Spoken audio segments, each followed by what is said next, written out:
It's interesting beginning with a hymn because hymns were somewhat controversial, were very controversial in the 17th century English Protestantism, which generally just sung psalms. And one of my figures, John Goodwin, was one of the early people to write hymns, hymns that weren't taken directly from the book of Psalms. But a couple of the hymns he wrote were battle hymns, written after the battles of Dunbar and Worcester. So they're fairly kind of bloody battle hymns, not the sort that one might sing in church today. So I'm going to talk about these two individuals. They share a name, and we don't know for sure whether they were related, but because they grew up so close together, they must have some kind of kinship ties. And they're both from Norfolk. I have to confess that we will leave Norfolk behind after a short while, but they both come from Norfolk. They're educated, they're schoolboys here.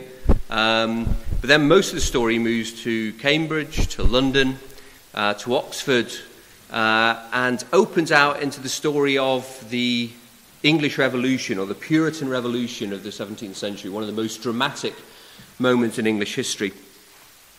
So these two men, John Goodwin and Thomas Goodwin, are born right near the end of the reign of Elizabeth I, in the Tudor period, and they die in the reign of Charles II, in the later Stuart era in Restoration England, and they live through some of the most turbulent decades of English history, a century of transformation, not least in terms of politics. These are decades which see a rebellion against the king, civil wars fought across the whole of the British Isles, the execution of a monarch, England and Britain becoming a republic for the first and only time in its history, then the restoration of the monarchy. So very dramatic political movements that they are in the thick of in the middle of the 17th century. But it's also an era of other great transformations, not least colonisation. The early English colonies are being founded in these decades in Virginia, in New England, and the beginnings of the British Empire are beginning to emerge. It's an era of scientific exploration where English natural philosophers move to the forefront of scientific exploration. And of course, it's an age of great literature. The England they grew up in is the England of Shakespeare. The England they die in is the England of Milton and of Bunyan. So they live in an age of great writers, of great literature. And they live kind of parallel lives. And one thing that ties them both together is that they both become key figures in the Congregationalist movement. This idea of reorganizing the church around its individual congregations who are self-governing rather than governed from above by either bishops or by church assemblies and courts. One of the people they both know very well is the man who founded this particular congregation, William Bridge. So they have close connections with Bridge, particularly Thomas Goodwin is very close to Bridge. I don't know very much about Bridge, but Joel Halcombe, who's here, can tell you everything you want to know. I think Joel's been working a bit on Bridge.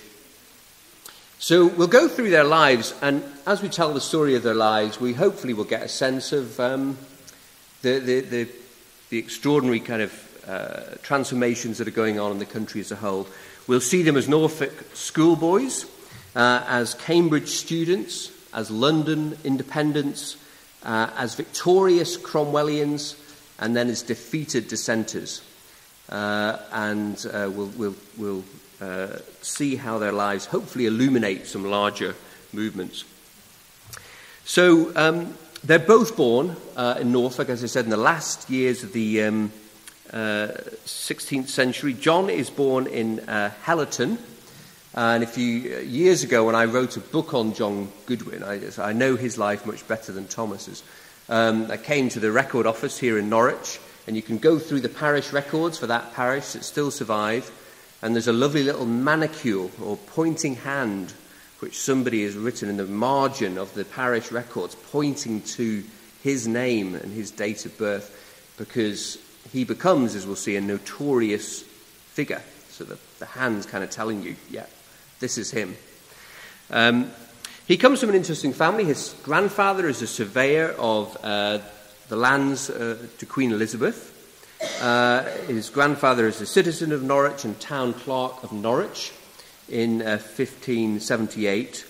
And the family also work on the estates of the Townsend family, a family of local gentry at Rainham. And that's very important for John. So John will grow up alongside Roger Townsend, who's the heir to this estate. And Roger's father dies in a duel on Hounslow Heath in 1603. So he's killed in a duel, which suggests he wasn't a particularly godly, puritanical man. Puritans fiercely opposed to duelling. His mother, however, has very strong Puritan connections. She's the daughter of Sir Nathaniel Bacon of Stiffkey, who's an eminent Puritan gentleman. And so there's some Puritan influence there through the family at an early stage. Roger, the boy, who John grows up with, is tutored by a man called Giles Fletcher, who's one of the most eminent poets in the age of Shakespeare. And it's interesting that when the two boys go up to Cambridge around 1612, there's a book of poems published in Latin to commemorate the death of Prince Henry. So Prince Henry was the eldest son of James the First. He's the heir to the throne. He's the great hope. But he dies around about the same age as these boys. He's about 17, 18. And that changes the course of English history, because it's his brother, his younger brother, Charles I, who then becomes in line to succession. And we'll see everything goes wrong with Charles. So one of the great unknowns is what would have happened if Prince Henry hadn't died. But this book of poems is written to commemorate Henry. And Goodwin writes a poem in Latin, and Roger Townsend also has a short poem. And there's also a poem in there by George Herbert, one of the great poets of the age. So these boys seem to be educated together by Giles Fletcher. That's my hunch anyway. So John Goodwin, although he isn't from a gentry family, although he just is a sizer at Cambridge and so has to kind of work his way through, nevertheless he has these gentry connections through the Townsend family, and he gets a very, very good education through them. Thomas is born a little bit later. He's born in 1600 at Rollesbury, near Great Yarmouth. His father's a merchant, a Puritan church warden, and the family moved to King's Lynn, and he's educated at King's Lynn Grammar School, and he's taught there by Puritan tutors. And it seems as if the two boys had some knowledge of each other, though the clues are quite tantalising. At one point, Thomas does call John my ancient friend, which makes me think they knew each other as children. And he also refers to the bad temper of John's father. John becomes famous for polemics, for writing very sharp, pointed attacks on other people's ideas. And Thomas says that John has inherited his father's sarcasm and his father's temper. So they clearly have some kind of knowledge of each other as boys growing up in Norfolk. Thomas is very precocious. He goes to university at Cambridge. So John goes in 1612 when he's about 18, which is about the age people go to university now. Thomas goes to Cambridge when he's just 13 years old, which even by 17th century standards is quite young. So we know he's already well drilled in Latin and Greek by that time, well able to kind of take on a university education. So they're both Norfolk boys. They're both formed in different ways by their experience in Norfolk. In particular, they get very good educations here that prepare them for Cambridge. Both of them are going to become fellows of Cambridge colleges. They're both going to become learned men who are extremely well-read, extremely literate. And they've also had some exposure to Puritanism. East Anglia in the 17th century is a hotbed of Puritanism. What do we mean when we talk about Puritanism? Well, one of the simplest definitions was given by the late lamented historian Patrick Collinson, who said that Puritans were the hottest sort of Protestants.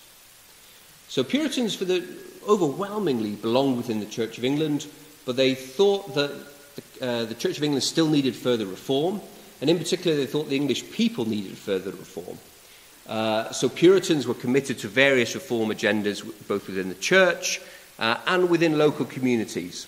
And so they have a particularly intense kind of spirituality, and they become famous for their practical divinity, for their books of piety, which they're churning out in increasing volumes while John and Thomas Goodwin are growing up. So they've probably already got some exposure to that by the time they go to Cambridge. Puritanism, we often talk about Puritans and Anglicans as if these two groups hated each other and were always at loggerheads. One of the things historians have really emphasised in recent years is that Puritans were at the cutting edge of the Church of England. They were within the Church of England in this period. There were some Puritans who got frustrated and split away, but that's a very, very tiny number. The overwhelming mass of Puritans are within the established church, and often quite well ensconced and well connected within the established church. One way to look at this is if you look at Cambridge University, which is where these two boys go to be students. Cambridge has colleges in which Puritans have a very, very strong foothold. In particular, Emmanuel College, Cambridge, which I think William Bridge went to, becomes a kind of Puritan seminary. And many of the early ministers who go to New England, to Massachusetts, come from Emmanuel College, were trained there. So Emmanuel College, in a sense, births Harvard College, which we now know as Harvard University. John and Thomas go to other colleges which have a strong Puritan presence. John goes to Queen's, and at Queen's College there are two really dominant, powerful figures there when he's a student. One is a man called John Davenant, who later becomes Bishop of Salisbury. Another is a man called John Preston. He's one of the most eminent Puritan preachers in England, becomes a chaplain to Charles I, and a real power broker around Cambridge. He helps to make Davenant the master of Queen's. He himself becomes master of Emmanuel. So these are kind of powerful, almost establishment figures, if you like. And they remind us that Puritanism under James I could be quite moderate, quite mainstream. It's only later that Puritanism becomes really radicalised and changed, and we'll look at that in a few minutes. So the Cambridge they go to is powerfully influenced by Puritanism, but it's also, it's a university town, and we know what university towns are like. This is how one Puritan student describes Cambridge University in the 1610s and 20s. Swearing, drinking, rioting, and hatred of all piety and virtue did abound generally in all the university. So there are the godly, but there are also lots of misbehaviour by students and a lot of tension between two different kind of groups. There are some signs that Thomas becomes a bit alienated from Puritanism at one point before having a strong religious conversion. He goes to Christ's College, which is later the College of John Milton, a little later in the 1620s, and then he moves to St Catherine's in 1619. So these two colleges, Queen's and St Catherine's, literally within a stone's throw of each other. And both of these students progress very well. They both become fellows of their respective colleges, and they become well established in Cambridge. By 1625, Thomas is preaching in St Andrew's the Great, the church which you can still see in the centre of Cambridge. And he becomes a town lecturer and later vicar at Holy Trinity, another Cambridge church. He's well connected. He's part of the circle of the Earl of Warwick, one of the key Puritan noblemen in England at the time. So they are part of this world of Cambridge Puritanism, which is dynamic, but which is also very much within the established church, about reforming the church, and they're preparing for careers in the church as vicars, as pastors within it. John is lured back to Norfolk by the Townsends when he marries. When you marry as a fellow in the 17th century and for some time later, you have to resign your fellowship in the college and leave the college. So John Goodwin has to kind of resign his fellowship in his Cambridge College, and he becomes the rector at St Mary's, Rainham, where Townsend is reconstructing Rainham Hall with the help of Inigo Jones, who's one of the great architects at the time. And he also has a great library, and we've got an inventory of his library, so we've got some idea of why this might be attractive to John to go back and study there. Thomas stays mainly in Cambridge, but in the 1630s they're both increasingly lured to London. London in the 17th century is huge by 17th century standards. Sorry, it sounds like Donald Trump there. But it's huge. It's an enormous city by 17th century standards. It's approaching 500,000 people by the middle of the 17th century. Norwich is about the second or third biggest city in England, but it only has about 20,000 people, which for us is almost the size of a village. But in the 17th century, 20,000 is a big, big town. But London dwarfs it. And London, the city of London, within the walls, is about 100 different parishes. So it really is the centre of national religious life, and you can kind of see the kind of magnetic attraction of it. John's patron, Roger Townsend, marries the daughter of Lady Mary Vere, who's a big patron of Puritan ministers. And she also has a lot of influence over this London parish of St Stephen's, Coleman Street. And he becomes the kind of vicar of St Stephen's, Coleman Street in the 1630s. It's one of the flagship Puritan parishes in London. It's also a place where there's already been controversy. One of the ministers there, John Davenant, has already left it, gone to the Netherlands, will eventually end up in New England as one of the really militant Puritan ministers in New England. So Goodwin goes there in the 1630s. Thomas is still in Cambridge, but he makes frequent visits down to London. And they're both well connected with a man called Samuel Hartlib. And Hartlib is perhaps not so well known outside academic circles nowadays, but he's a very important figure in the emergence of science, what we think of as science in the 17th century. He's a German intellectual. He's a Reformed Christian, a Calvinist Christian. He is committed to the renovation of knowledge, to discovery, and he's very well connected with all sorts of natural philosophers in the period. So the kind of networks that he creates in this period go on to form the basis later for the Royal Society, or they're one of the things that feed into the Royal Society, which is Britain's first sort of national scientific society in the 1660s. And both John and Thomas Goodwin crop up in Hartlib's notes. Hartlib's often talking to them, encouraging them to write things, talking to them about religion, religious reform. And he's also involved in various ecumenical projects to bring together divided Protestants in different parts of Europe. One of the things that's happening by the 1630s is that Charles I is trying to change the direction of the Church of England. And this is hugely controversial. So the Church of England has seen itself very much as a reformed church, as in line with the Calvinist churches on the continent, in the Netherlands, in Hungary, in Switzerland, in France, and in Scotland. But under Charles I and Archbishop Laud, there's a new move to rethink the identity of the Church of England, to argue that the Church of England is not really like those churches at all. All of those churches are kind of embarrassing in one way or another. They're all kind of too... they don't have enough dignity in terms of the way they do worship. So what you get under Archbishop Laud is a high church movement which emphasises the authority of priests and bishops, which argues that government by bishops isn't just an optional thing. This is mandated by Scripture. It is by divine right. And therefore those who are ordained in non-episcopal churches don't really have a true ministry. They want to elevate English parish worship by railing off the altar and treating the communion table as an altar. So they have a much higher view of the sacrament and what goes on there.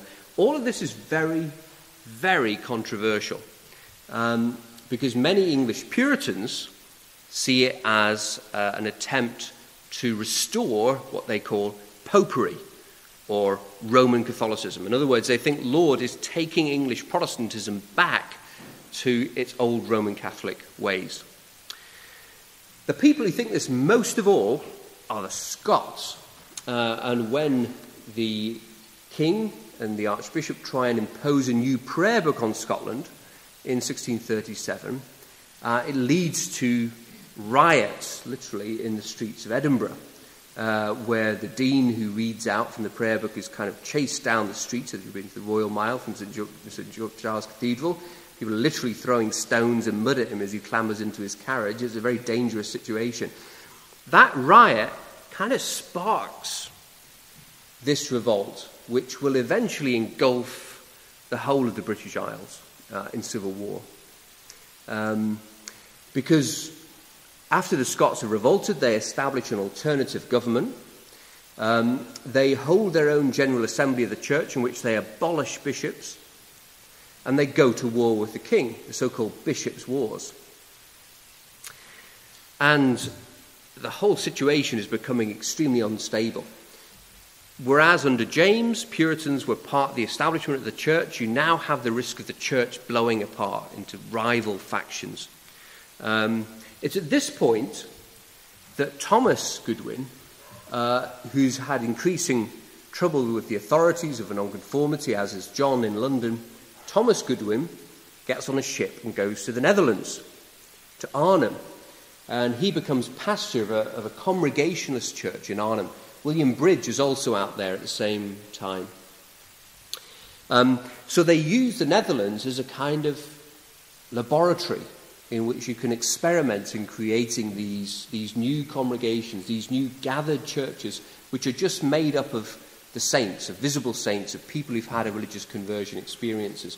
So they're not quite like parish churches. They're not as comprehensive as parish churches, and they're recreated out in the Netherlands. But in England itself, the Scottish revolt forces the king to recall Parliament in 1640. First of all, a short Parliament, and then a long one. It's called the long one because it lasts right through to 1653 in one way or another. And it's a fatal moment because when the king recalls Parliament, it suddenly provides a platform for English Puritans and other discontents to criticise what's gone on up to this point. So you have people calling for the root and branch reform of the church, for the sweeping away of bishops. You have fierce attacks on Archbishop Laud and on the king's chief ministers like the Earl of Strafford. And the Earl of Strafford is actually put on trial and he's executed outside on Tower Hill, outside the Tower of London, with an enormous crowd. Some estimate up to 100,000 people turn out to watch the execution of the king's chief minister. So things have got in a fairly desperate stage for Charles by 1641, but equally the Puritan critics of the king have become so radical that many people are starting to get worried about where this is all going. And so the king begins to build a party of loyalists around him, and you begin to get the creation of what become these two Civil War parties, the Parliamentarians and the Royalists.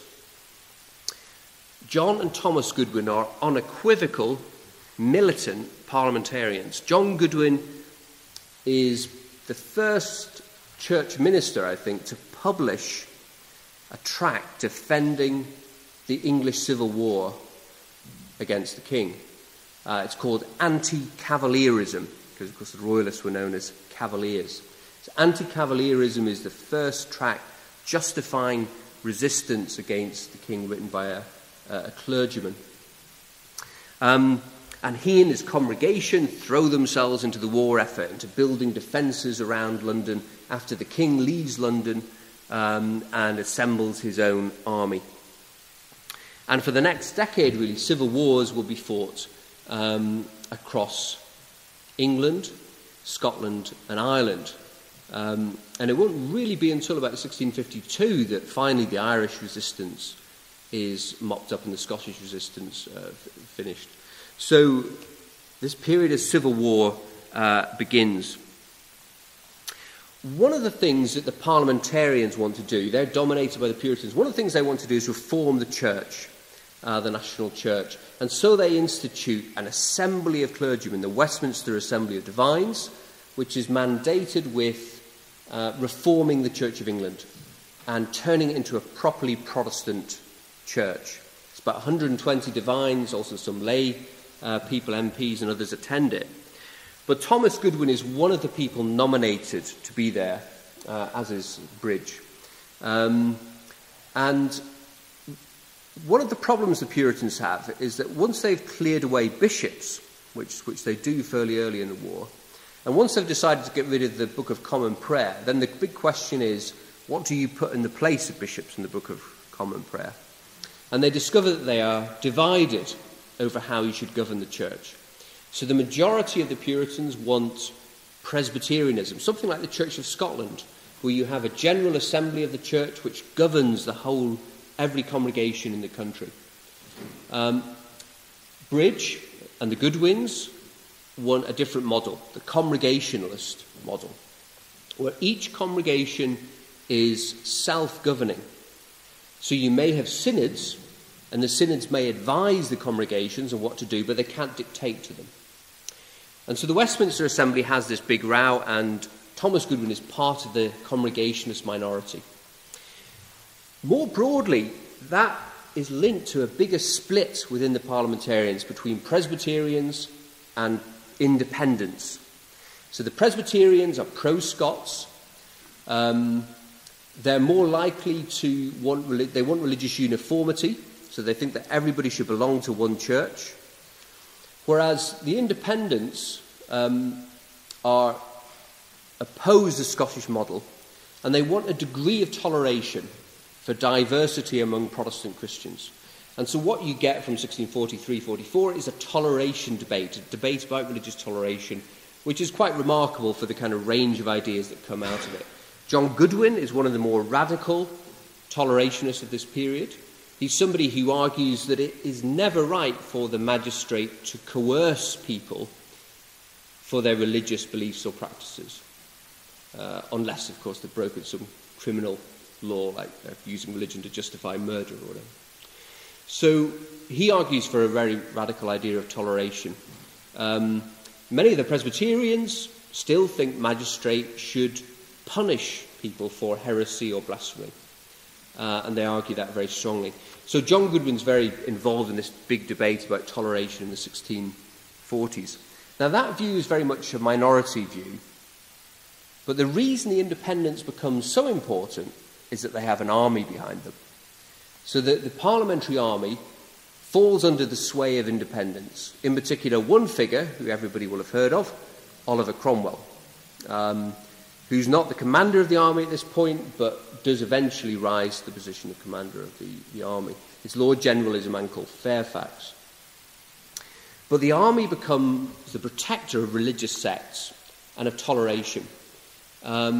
And when it wins the First Civil War in 1646, it creates a big problem, because the Parliament wants a Presbyterian settlement, the army wants an independent settlement.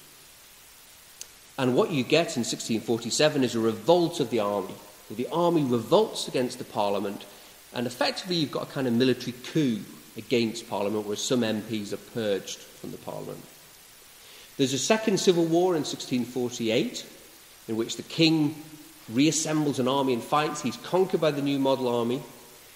And the New Model Army are so exasperated with the king by this point that they take the really drastic step, or their leading commanders do, particularly Cromwell, of putting the king on trial and executing him in front of his own palace in Whitehall in January 1649.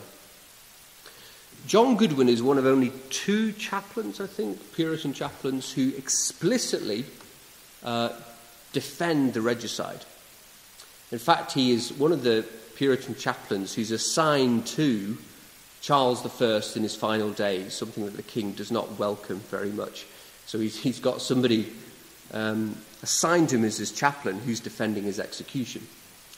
John Goodwin goes into print as soon as the king has died, defending the execution. One of the other people doing this at this time is John Milton, who's already published some poems, but not published his greatest poem, which is Paradise Lost, which comes to the Restoration. But Milton and Goodwin are working together and writing pamphlets defending the execution of the king. So they are at the most extreme end of kind of English politics in this period. They're both regicidal. And they defend the creation of an English Commonwealth or Republic in 1649. The monarchy is abolished, the House of Lords is abolished, and you have a period in which England is a republic. Thomas Goodwin's a little bit quieter, like many people are around the regicide, but a few months later he preaches to Parliament in May 1649 when they crush the Levellers, who are an even more radical group, who've fallen out with Cromwell and the independent grandees.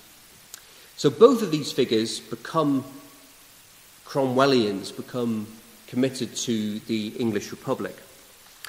So you've got the irony that a tiny minority of English clergy, a tiny minority of English parliamentarians are now in charge of the country, and they've inaugurated a godly republic.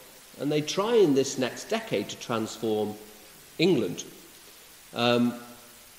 Thomas Goodwin is made Master of Magdalen College in Oxford.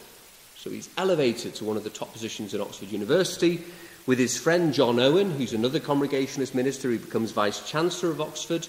They try and reform the university, though they're always fighting with a powerful rearguard action by Presbyterians and old Royalists. But they're in this very prominent position by 1649.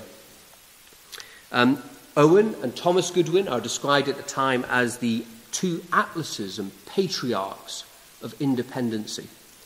So Thomas Goodwin becomes a kind of ecclesiastical statesman, one of the most eminent clergymen in England.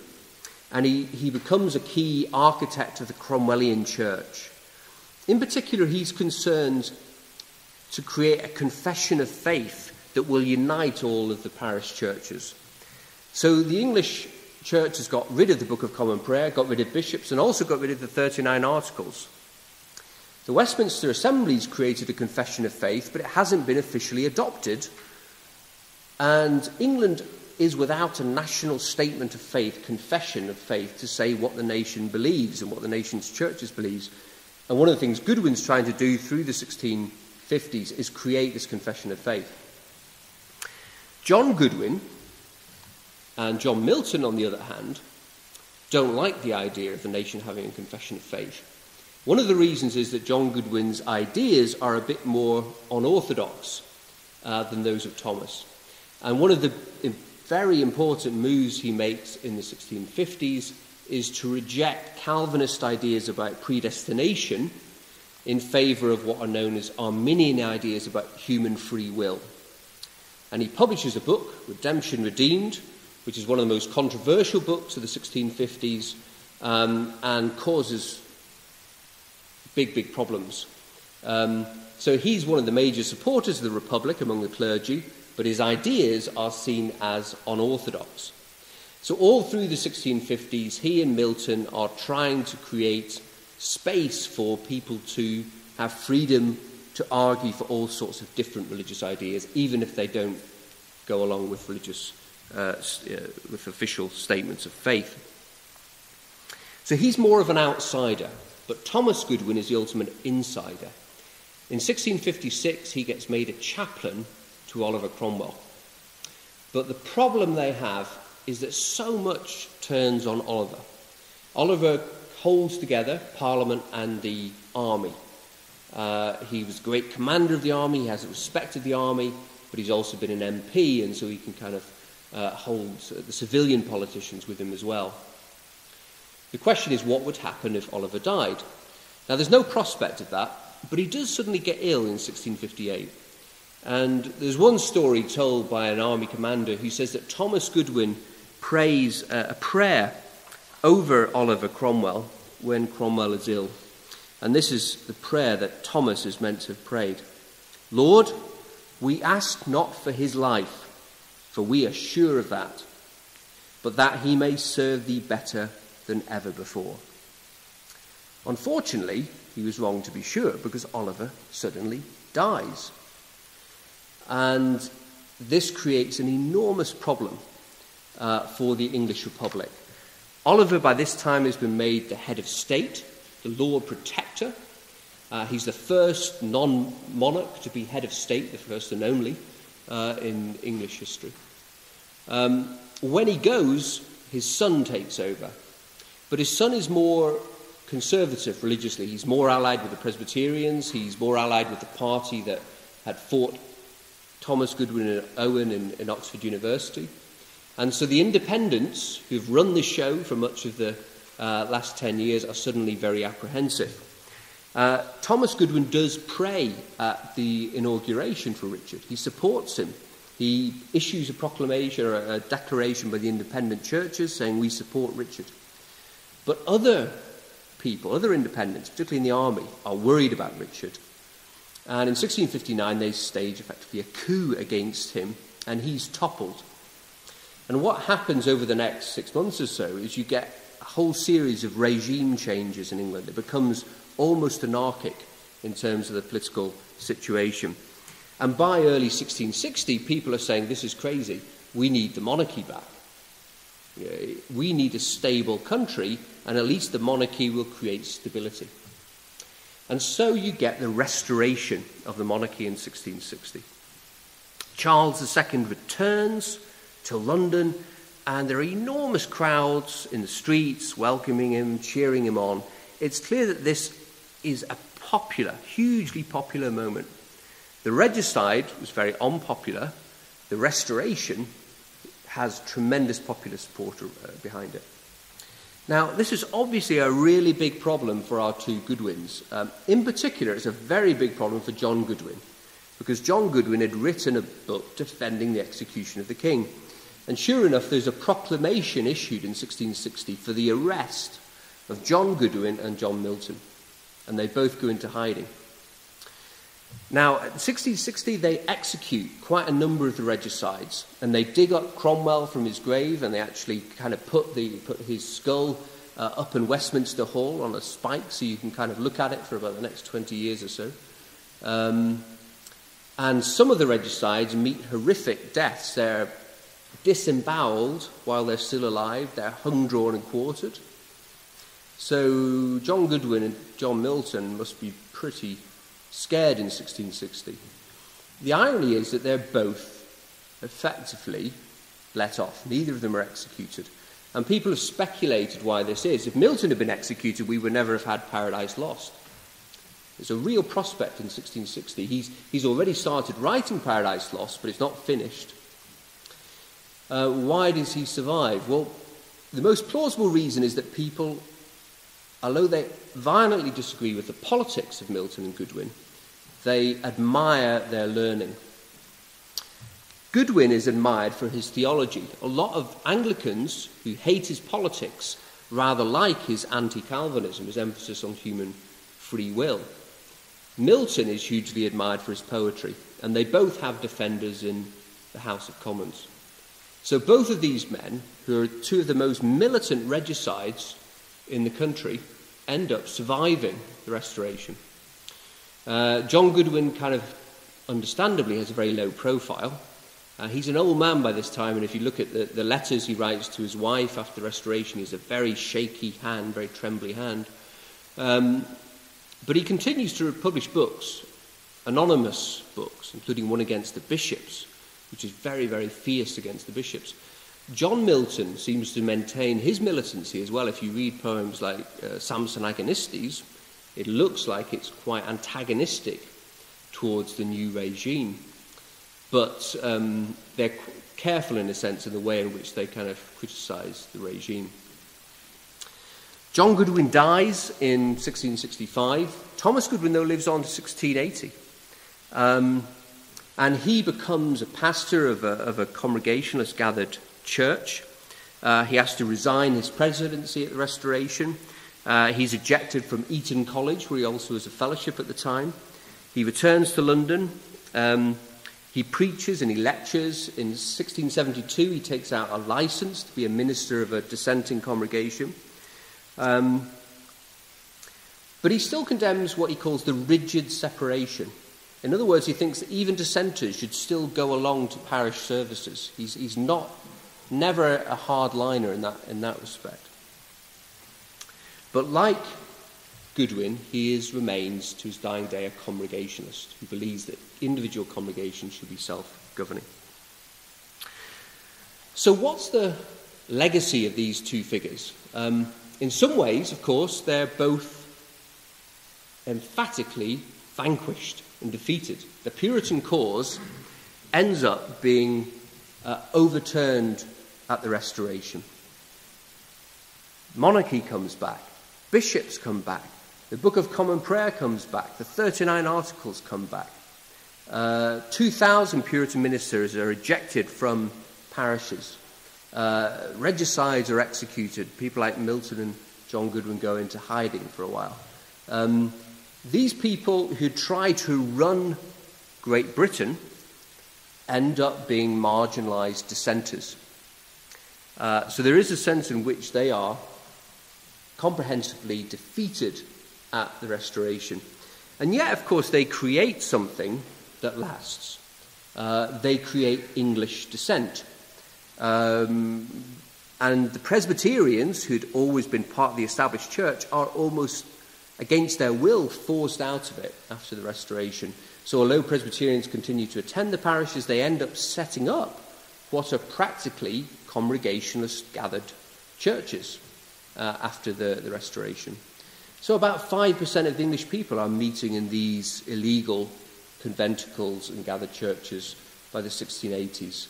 And in 1689, with William III, you get an Act of Toleration which recognises Protestant dissent and gives it legal status, second-class status, but nevertheless gives it toleration. So the kind of things that John Goodwin was arguing for in the 1640s, religious toleration, are now finally kind of accepted and institutionalised at that point. There's also another legacy of these two figures, a more individual legacy, and that is that people carry on reading them even after they're dead. Interestingly, John Goodwin gets read by Wesleyans, Wesleyan Methodists, because they are Arminian in their theology and they like his redemption redeemed in his book on justification. And John Wesley is a fan of John Goodwin, though John Wesley is a staunch royalist. So, of course, he's not at all happy about John Goodwin's defence of the execution of Charles I. But nevertheless, his theology kind of lives on, in a sense, in the Wesleyan movement. But Thomas Goodwin's writings are the most popular. In particular, Thomas Goodwin had written many practical works about the Christian life, works about the Holy Spirit, about mortification of sin, and so on. And his works continue to be republished through the 18th century, and then his complete works are republished in the 19th, and they're still in print today. And there still is many fans, many people who read him right through to the present day. So there's a sense in which the writings of these figures live on. So though, in a sense, these two Norfolk Independents are thoroughly vanquished and defeated, something important of them and their legacy survives into the 21st century. Thank you very much.